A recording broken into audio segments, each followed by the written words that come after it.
สงตาเวียนคนรวยไปคนห่างกันคนกำ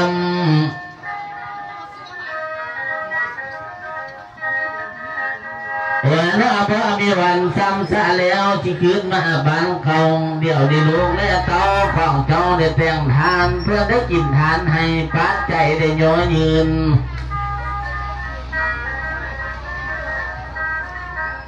ว่าน้อเป็นความบุญหล่อนจวนทานไว้ส่งคุณดี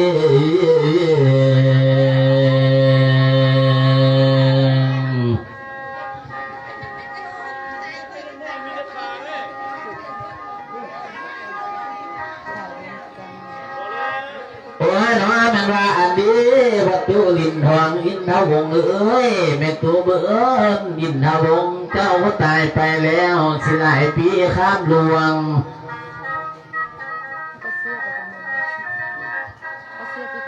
ว่าเจ้ามันดวงวิญญาณของเจ้าไปอยู่กันเชี่ยดินใดดินนกอ๋อหนอแม่นอไปเมืองไทยเมืองลาวลูกก็ทันเห็นโน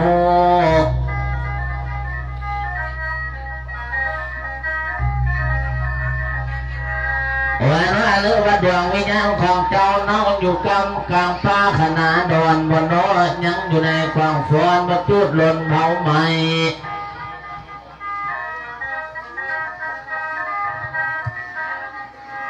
ว่าเลือว่าดวงวิญญาณของเจ้าไปทั้งเมื่อทางใต้นำน้ำในนาคูเลือไปกินของเพียบนั่งนำนางฟ้า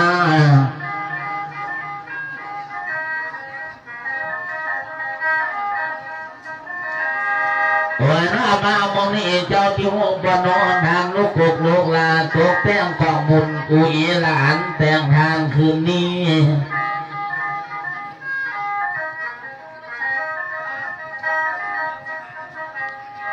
วันน้ามีใจตั้งของบุญอันยิ่งใหญ่สร้างก่อไว้ไปคำพ่อแม่เฮาลูกและเต้าได้มาห่วงสมภพ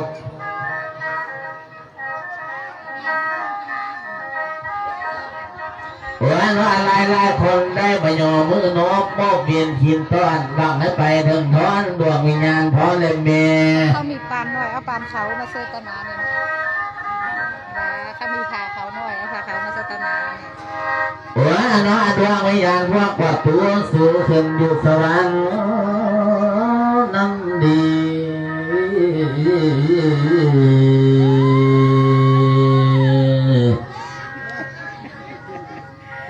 ไปทำมือเนี่ย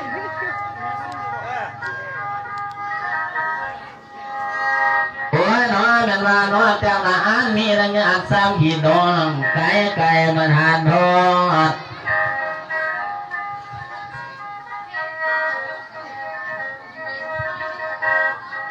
ว่าพี่น้องนางบเก่าพี่น้องนางบใหม่ต่างคนก็มีขันดอกไม้เทียนถูกปริขานได้มากินมาทานร่วมงานคืนนี้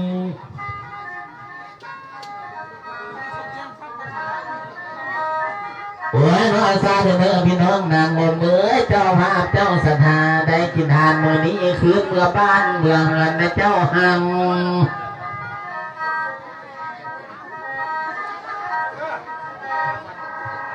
วันว่าข้าพเจ้าทำหังแล้วเมื่อบ้านให้ตื่นนี้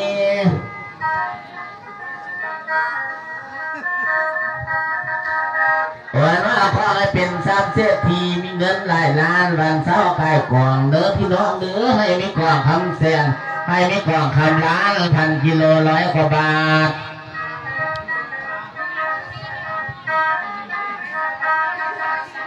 วันว่าปารนาสิ่งได้กองให้ได้สมดังมโนรสป้าก็ในเมืองคนจะถูกจนเงินใส่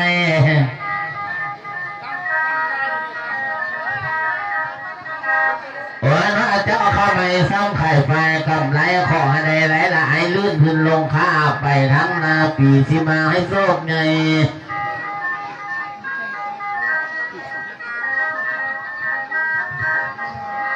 วันว่าเจ้าจะเจ็บเจ้าจะไข้เจ้าจะเปลี่ยนเจ้าจะป่วย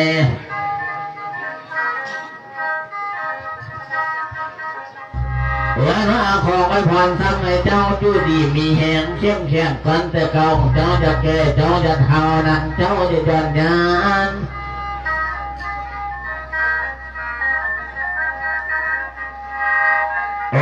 เจ้าบ่นอนทำในบ้านเจ้าบ่นอนในห้องเฮือนหลวงหลังใหญ่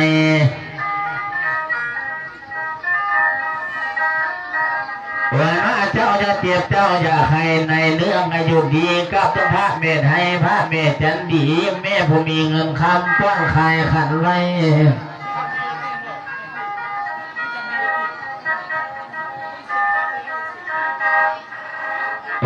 ว่าแม่ตัวจันดีเลยได้มาทำบุญทำทานวันนี้สาธุเด้อขอให้พระเมธให้ได้กินข้าวไหลนะ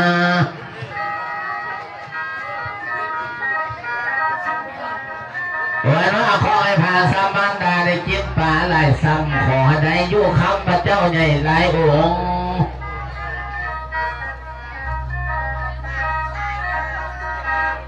วันว่าขอให้ใส่ซ้ำเมืองหงดั้งทองทาไว้ใส่คือแก้วงามงามเจ้าคือแวว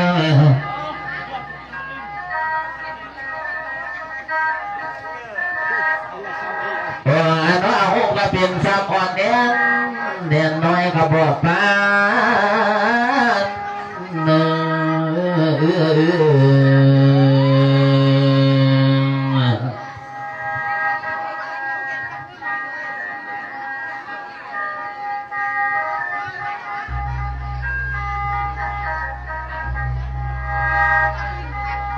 ว่าน้อยเป็นว่ายังมีพระพี่อายศรัทธาใหญ่จัดงานบุญคิดถึงคนมันดา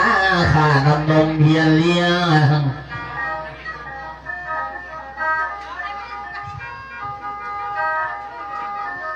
ว่าน้อยเมียที่หมื่นซ้ำเสียเสียงเงินคำบ่ได้ว่าสาธุดื้อท่านบุญกรรมพิมพ์พงพันปาดหน้าดวงวิญญาณบ่แม่ข้าน้อยขึ้นสู่ห้องเมืองฟ้าอยู่สวรรค์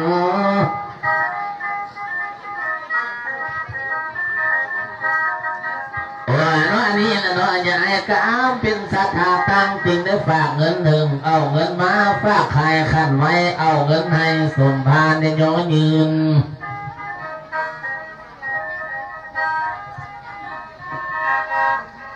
ว่าซาเนื้อห้อยมือต้นไม้อยู่สบายดีเนื้อท่านบุญกรรมมือกายญาเนื้อต้นตู่จะเหลืองลาอยู่นางงมเด้อว่าปารานาได้กวางได้สมดังกระแทใหม่บ่ได้คาได้ขายกล้าจะอึดเงินใส่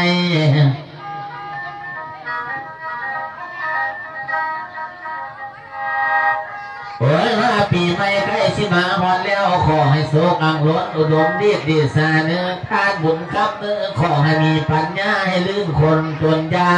ก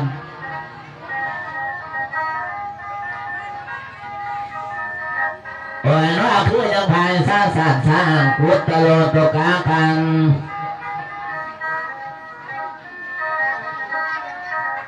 ว่าเจ้าได้ทำซ้ำก่อสร้างมันให้ภายนี้